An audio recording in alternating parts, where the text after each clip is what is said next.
the book of Matthew, chapter 9 and verse 37. And it reads, Then saith he unto his disciples, The harvest is plenteous, but the laborers are few. And before I go any further, I'd like to give all praises, all honor, and all glory unto Yahweh, Bahashim Yahushai, which is the Paleo Hebrew, the Lashon Kodash, the holy tongue for the one true name of the Heavenly Father, being Yahweh, whom the world ignorantly calls God, or Allah, which both of those words are simply titles meaning power. You see his one true name being Yahweh. That's what you'll see if you read the ancient text. Every time you see the word Lord in all caps, right? Going back to the Hebrew, to the word Yahweh, man.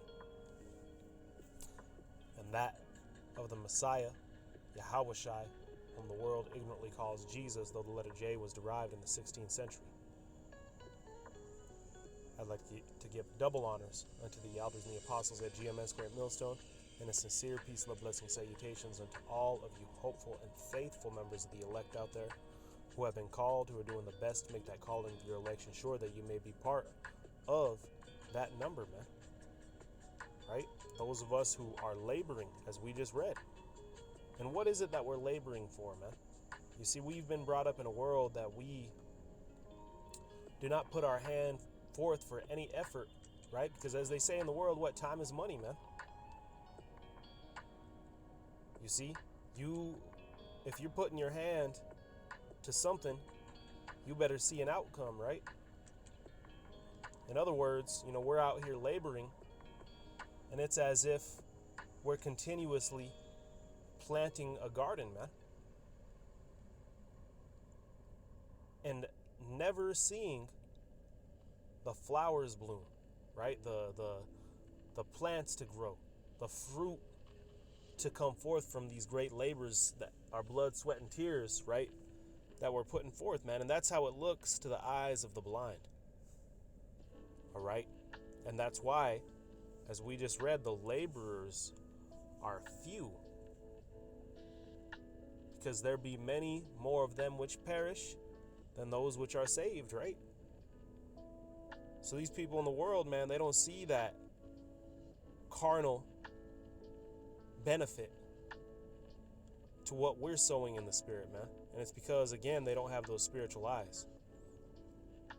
Verse 38, it says, Pray ye therefore that of the Lord of the harvest, that he will send forth laborers into his harvest. And that's exactly what's taking place before our eyes, man. Even though, right, you may not see that quick carnal gain from putting this work in, as you would if you're working for Esau, right? The Heavenly Father is still stirring up the spirits of men to do this, man.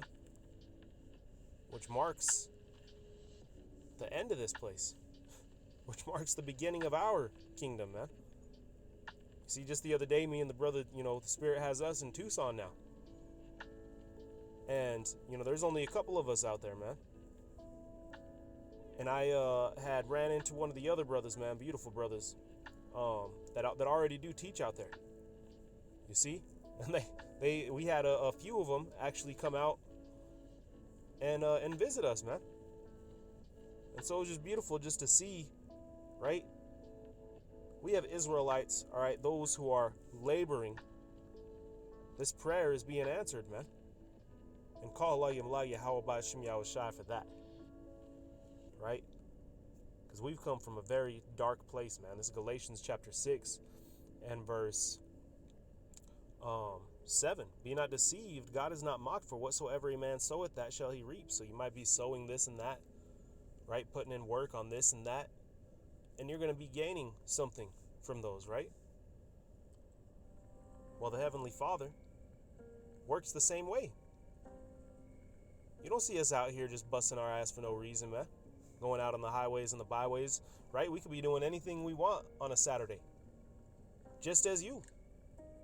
But the Heavenly Father, right, has stirred our spirit up to be quickened. And we're not okay with just going out there and, hollering at women and the money, hoes, and the clothes, right? On a Saturday, man. Right? We got this flesh upon us. We may have, fleshly urges here and there. But nonetheless, man, the Heavenly Father has stirred up the spirit within us to cut off those things, because we see the gain that will come, right? Verse 8, it says, "For he that soweth of the flesh shall of the flesh reap corruption, but he that soweth of the Spirit shall of the Spirit reap life everlasting," man. Immortality. That's what we are doing. That's what we're sowing to, man.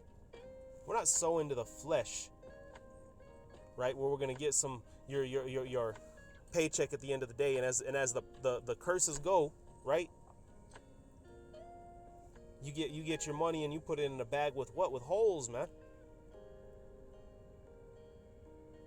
So if you get paid, right, and you put your money in your wallet, it's as if your wallet got holes and your currency is coin. So it's gonna be falling right out of that thing, man. So that carnal gain that you worked for, that's as gone as quick as we get it, man. But this here, right? This here we're sowing where it's going to be an everlasting gain, man. Right? And as we read, the outcome of that is going to be immortality, man. This is Isaiah chapter 60.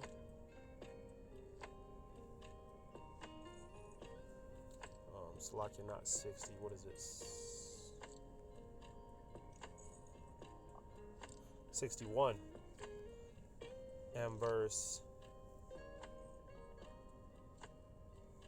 3. It says, "To appoint unto them that mourn in Zion, to give unto them beauty for ashes." So the Heavenly Father is about to flip the table, man. You see, those who have ashes are about to receive beauty, man. The oil of joy for mourning. Those who are mourning are about to receive the oil of joy, right? Those who are taking part in this are those who are laboring, man, right? As we just read here in Matthew, the 9th chapter. Going on, it says, "That they might be called trees," or Salakia, "the garment of praise for the spirit of heaviness, that they may be called trees of righteousness, the planting of the Lord." So again, we're likened unto what? Unto workers, laborers, man, out there planting, and it's a hard thing to plant. Got sweat rolling down your eyes, you over here digging holes, right? Putting in manual labor. And it's not for no reason. You ain't just out there planting all these things so they could die tomorrow, man.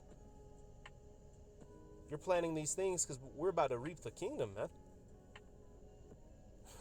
That's going to be the fruits, you see? And we're getting, things here and there on the way to get there. We're growing, in other words,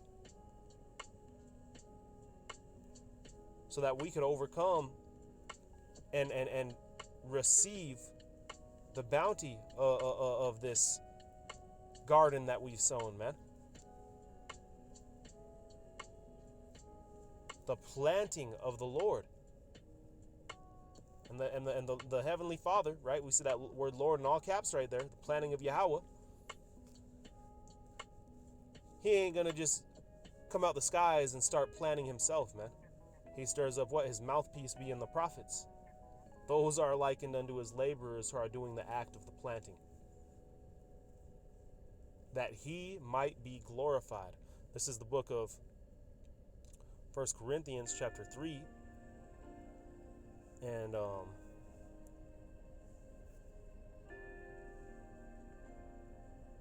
verse 6, it says, "I have planted, Apollos watered, but God gave the increase." Right? So you have the workers out there doing these things, man, planting, watering. This brother's sowing the seed. This brother's digging the holes, right? This is likened unto the body of the Heavenly Father, man. Everybody who fits their role within the ministry, right? But God gave the increase, and the Heavenly Father is going to give the growth, man. So then neither is he that planteth anything, neither he that watereth, but God giveth the increase. Now he that planteth and he that watereth are one, and every man shall receive his own reward according to his own labor. So according to that labor that you're putting in, that work that you're putting in, which as we got into on the last lesson, right, is likened unto pushing the word. We'll get this to prove that. 1 Corinthians 1:21. For after that the wisdom of God by the world, Slakia. Let me reread this. I'm gonna run it back. For after that in the wisdom of God, the world by wisdom knew not God. It pleased God by the foolishness of preaching to save them that believe. So it's foolishness of the world what we're doing, right? Because we're out there planning, and it ain't doing nothing in their eyes, because they ain't seeing that carnal gain from it as if they were planning for Esau. You see, that's why they're so happy to do the jig for Esau, man. But when it comes to you making a fool of yourself in this world for Yahweh Shem Yahushai, you ain't gonna do it, man. But it's all right. Somebody's got to fulfill that role as well, man. But nonetheless, it comes by what? Preaching, man. That's what this work is. Not you out there actually planning something. It's not you out there making Rice Krispie treats for the homeless. It's not you out there doing graffiti on the walls, writing some scriptures, writing some Israelite stuff, right? Making beats. No. It's the foolishness of preaching, man. That's what we've been called to do, to feed the sheep, right? And this way, the sheep will be planted, and then they'll begin to plant, and they'll begin to water, and before you know it, we have a harmonious arrangement, right? John 3:16. What's that word world mean, man? A harmonious arrangement, an order, right? A garden of flowers, if you will, man. With that being said, I'm going to give all praises, honor, and glory unto Yahweh, Shem Yahushua, Hashem Dash, double honors unto the elders and the apostles at GMS Great Millstone. And again, a sincere peace, love, blessing, salutations unto all of you hopeful members of the elect who have been called. Lord willing, you endure that you may be chosen. Lord willing, this be edifying unto you. Again, this is the brother Gar signing out. Shalom.